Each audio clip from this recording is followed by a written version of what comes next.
Hello and welcome back to Berserker, and we have a bitter defeat on our hands. Yeah, I mean, this is obviously just a formality and definitely something that shouldn't really be happening at this point in the game, in my opinion, because, let's face it, the Sturgians, how can they beat us?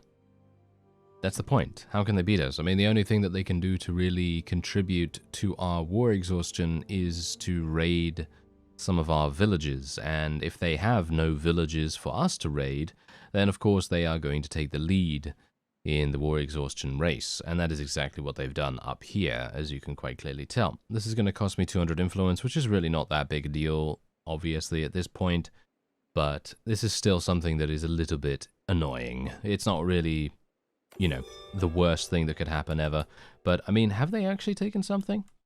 Let me just take a quick look. Oh yeah, Valandians, by the way. They declared war against us once again. I mean, generally they do tend to do that quite often. Okay, so I'm looking. This actually gives you an opportunity to see what kind of things that I've been up to as well over the course of my off-screen progression as well. So you can see here that these things have been taken. I basically went from up here, which is where we were in the previous episode. I took the castles in this area. I swooped? Whatever. Anyway, I moved down here over to Phykeon and got some supplies. I also sold some stuff, and I attempted to do a little bit of smithing. I created a two-handed sword, which is worse than what I had. Here it is. As you can see, much worse than what I was using before. And I've been selling a couple of these to try and make a little bit of extra cash whenever the marketplace has some spare funds. It is a little bit difficult to actually find that, though, hilariously enough, but yes, anyway. Point is, I stayed there, did a little bit of smithing, then I went over to Argoron, and I took that. I took Chinopsis Castle and Gauss Castle, and then I also took, I think that's actually it in that area. And then I decided, okay, let's go up to Argoron and see what's going on there, and I stopped by at Saniopa. I got some additional troops. I, you know, got some food and everything. And this is what's currently going on at Argoron. This is the main reason why I actually started the episode here, because this is a mess. It is an absolute mess. And I have no idea what is going on here, but there are so many vassals. And look at the garrison. You see the garrison? It has 940 units. Yeah. It's actually got 1,000 now. 1,100 units in there. I am actually going to try and take this. Oh, they've come out. Okay. Oh, I might be dead. You know? I literally might be dead. They're coming out. They are sallying out right now. And this is pretty... this is pretty bad, actually. How many enemies do they have? They have 300 and we only have 100. Well, I mean, to be fair, my units should be able to deal with this without too many difficulties, but let's not get overconfident. Overconfidence is my main concern, and indeed my main killer when it comes to playing Mount and Blade. So, probably want to be a little bit careful about that. And how many archers do they have? They have a lot of archers. That is bad, actually. That is very bad, because obviously we have no shields to speak of. Oh, hello there. That's a lot of people. Let's actually just run in the opposite direction for a quick second. They don't have too many cavalry, so that shouldn't be too bad. I actually much prefer fighting units that, well, should we say armies, that do not have a large cavalry contingent. I mean, obviously, it kind of makes sense considering we are primarily an infantry-based army. Okay, I'm wondering what I should do right now. Should I just allow my forces just to, you know, do damage with their thrown weapons and then just allow them to go into melee whenever they want to? Or should I just tell my forces to charge in? I mean, that's the big thing here, you know. That's the two options I have, basically. I think we're okay at the moment.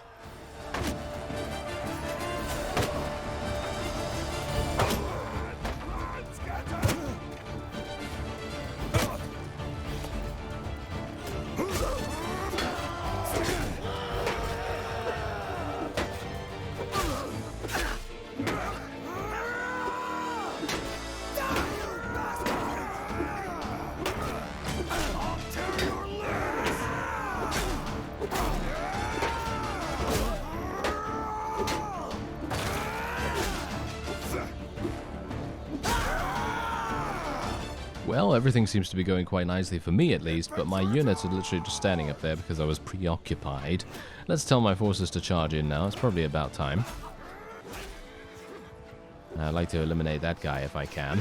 Yes, take him down. Bruce has gained a level. Okay, I'm not that excited about leveling up anymore, unfortunately, because I have reached a point where all of my attributes are basically maxed out, and the focus point is definitely welcome, but that's pretty much it. That's the only thing that I'm really going to be quite eager to spend, even though I'm not that enthused by it at all. But yeah, well, whatever the case, let's just move in here to these archers, try and take them down. Look at how many there are. Oh, hopefully I don't get shot in the face.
Is that literally a victory for us? Are they actually retreating? I can't believe it. I thought to myself, wow, we're going to have a huge problem here because they are sallying out with over 1,000 units against our army.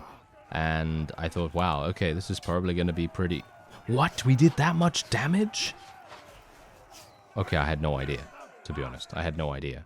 I eliminated 76 units in that particular fight, and I thought to myself, yeah, we're definitely going to take massive casualties here, because I saw all of these pretty heavily armored infantry, and I was kind of daunted. I was kind of daunted by that, but thankfully it doesn't seem as though we have anything to worry about here, and we can now just leave them alone, and we can take them prisoner and so on. And I can even take all of the loot, which is fantastic. Okay, so this basically means that this castle, or should we say this town, is pretty much up for grabs at this point. I don't think they have anything else really to... yeah, as you can see, look at their garrison. They only have 282 in there now. The Northern Empire is proposing peace. Wait a minute, is this the Northern Empire right now? I think that is the Northern Empire, so I'm actually going to have to decline for the moment, sirs. I do apologize for that. And we are going to be going in there. Yeah, so I actually wanted to show you the siege in person, but as there are only 282 units in there, I'm going to go super fast mode, and we're going to see how quick it is for our forces to be able to take it. So, generally, I'm going to take Mark right now, and according to my timer, it was 9:25 in the video. So we'll see whether it actually takes us longer than... Well, it's already taking us almost 20 seconds.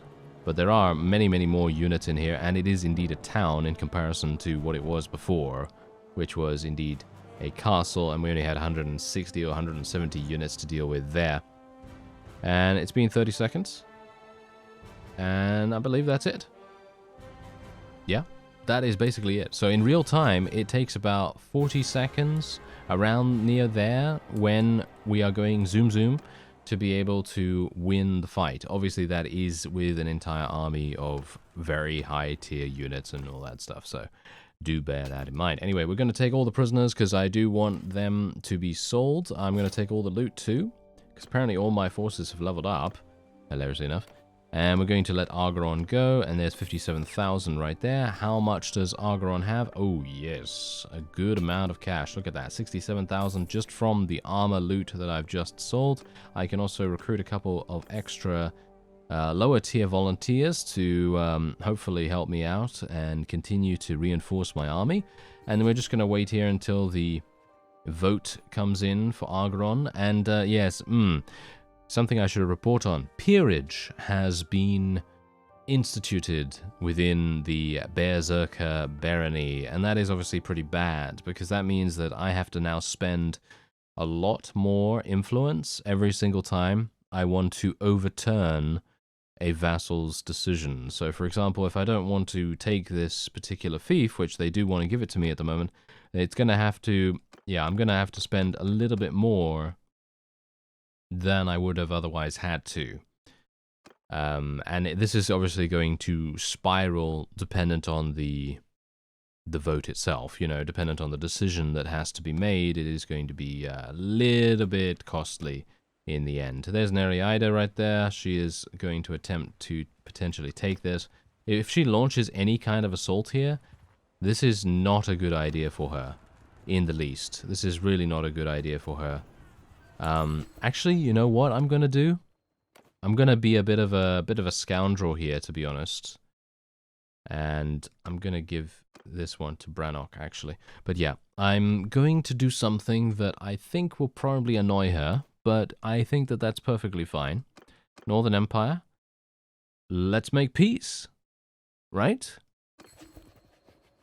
I can't overturn this. Ah, see, this is exactly what I'm talking about. I can't overturn it. Ah, that is sad.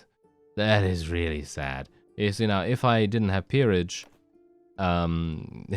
enabled, I mean, do bear in mind that I tried to stop it. I tried to make it so that they wouldn't have that, you know, be a thing. But they just pushed it through with every single vassal, basically. It was very, very difficult for me to stop that.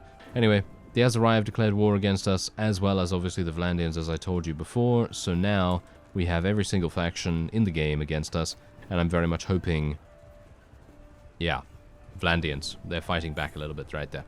But yes, I'm very much hoping that we will be able to survive this particular siege. If we can survive this siege, then I think we will have the ability to make peace with them. I really did want to accept the war exhaustion offer, but we were currently in the process of attempting to take it, and, well, you know, that's just how it goes sometimes. You know, sometimes you're going to have to do that kind of thing.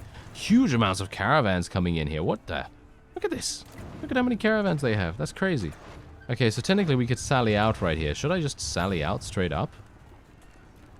If I sally out, is that actually going to help me? Or I could just wait until they leave? Ah, there we go. Let's make peace. There we go. Fantastic. Goodbye. Happy trails. Whatever else you want to say. You know, all those things. And now we don't have to worry about the Northern Empire at all. And now we just have to focus on the Southern Empire. As I said before, I actually wanted to take these things off screen. I wanted to eliminate the Empire off screen. But I felt like Argoron itself was just so well defended that you would want to see that, because it is just so... Oh, they did actually have a pretty good shot of eliminating us right there. But they decided to sally out. If they had not sallied out, I think they might have actually achieved victory. I think they might have, because they would be inside the walls, and they wouldn't be dealing with us on the field of battle. Field of battle engagements, especially for me, are not bad. If my units can get a good amount of shots off with their javelins and everything.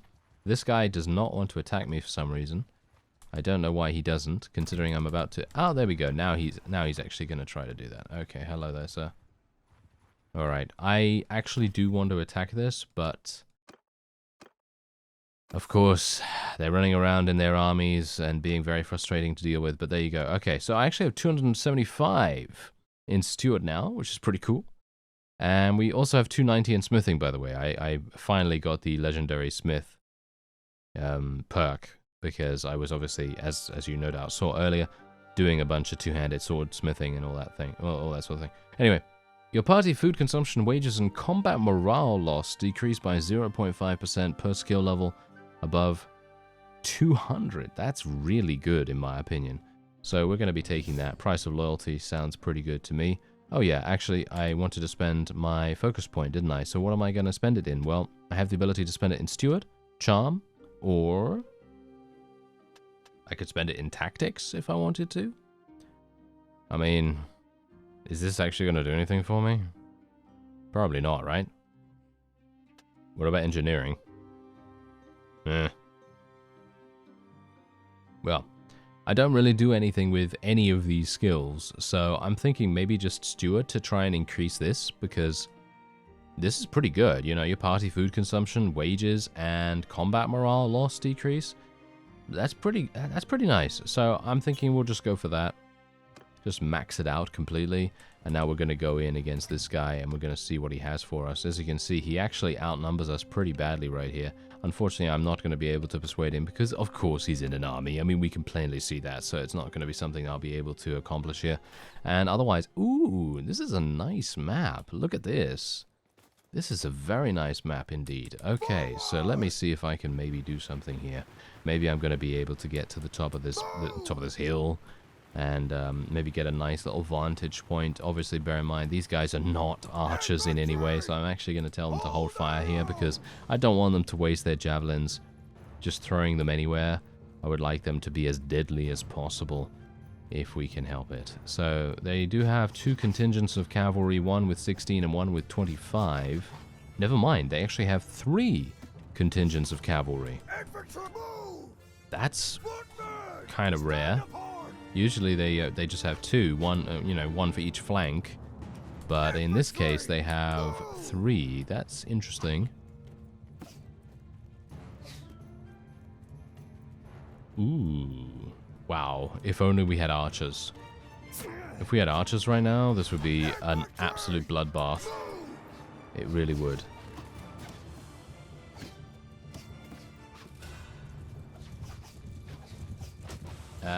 Yeah, I don't want to deal with these guys, thank you very much. I really do not want to deal with the guys with... Oh, yes, exactly. This is exactly what I'm talking about.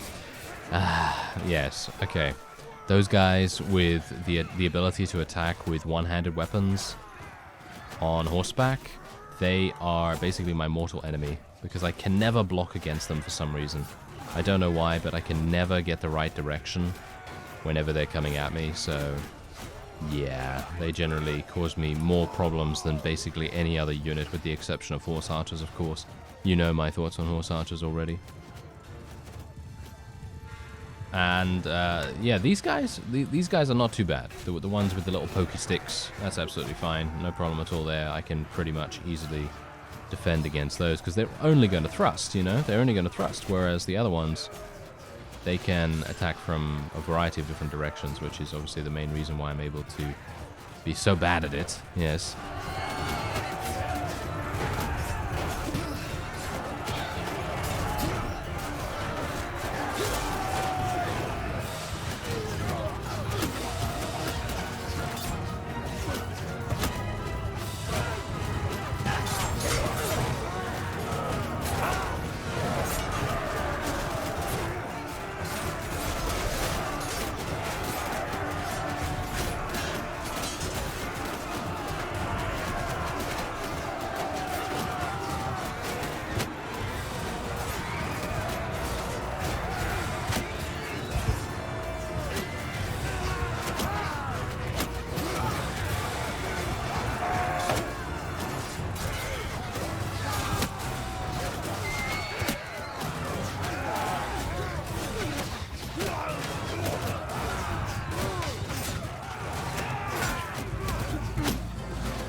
Well, it seems I've expended most of my thrown weapons right now. I was just attempting to take out as many cavalry as I possibly could, because those guys, they're really being very frustrating to fight against. and they were literally just, going with hit-and-run attacks, and obviously that's what they're meant to do, of course. They are meant to do the hit-and-run attacks and try and be as, well, deadly as possible, try and be as efficient as possible, but that doesn't mean that I have to like it. Yes.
Whew, okay, I think we're done.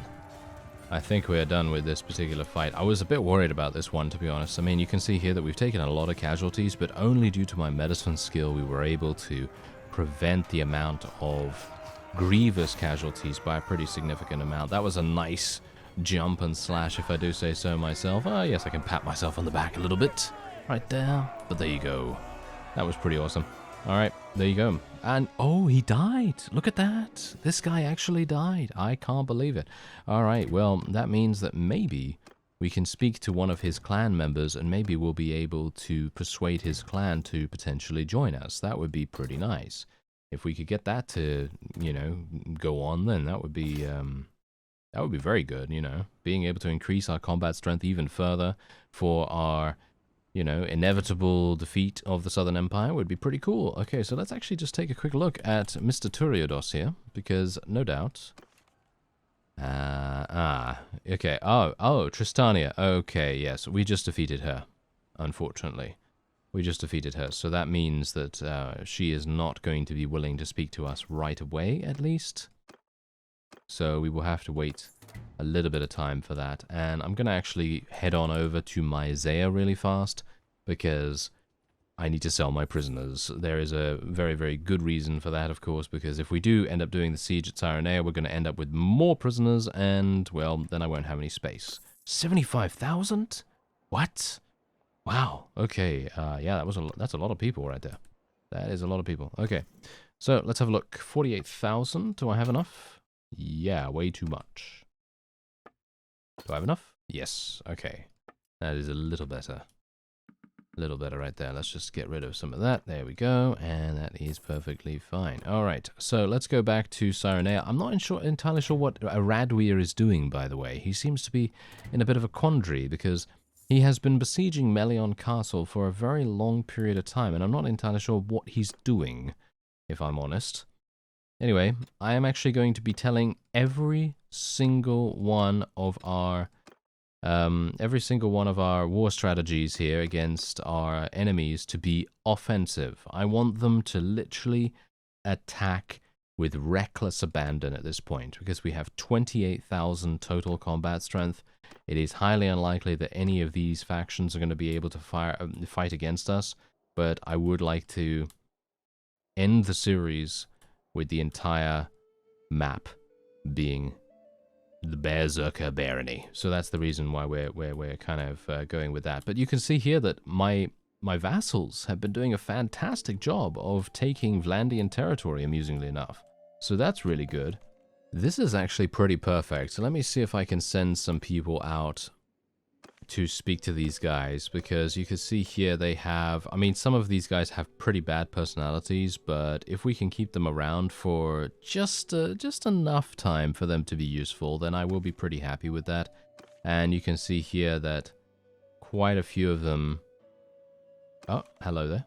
Yeah, quite a few of them might be good additions to our faction. So hopefully we're going to be able to get them on board. If we're not, then, you know, so be it, I suppose. But yeah, where is, oh, wait a minute. Oh yeah, this guy, I want to speak to him, if at all possible.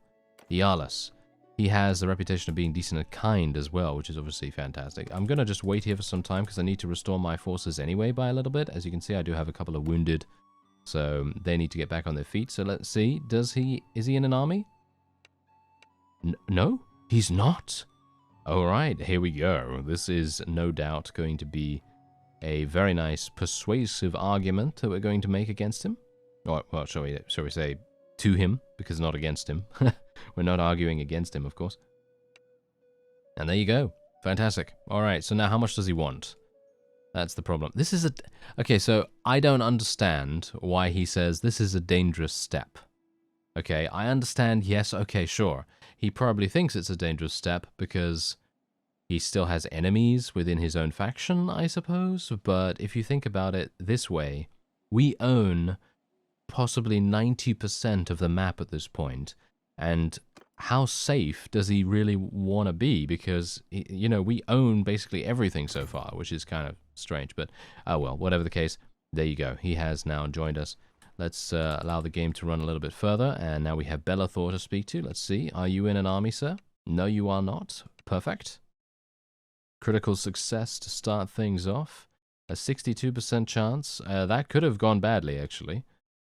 Ah, there we go. Yeah, this guy's a little bit more agreeable, shall we say. And this is a dangerous step. I guess it's probably because they're trying to impart the fact that it is treason. And as many of you have said in the comments to me over the years, months, yes, they are indeed committing treason by switching faction. But still, what kind of enemies do they have right now? I mean, most of their enemies are either dead or they are part of our faction, which is also kind of amusing. Okay, so let's do this. There we go. Yeah, okay, we might have some issues here. Oh dear. Please be critical success on the last one. Please be critical success on the last one. Yes.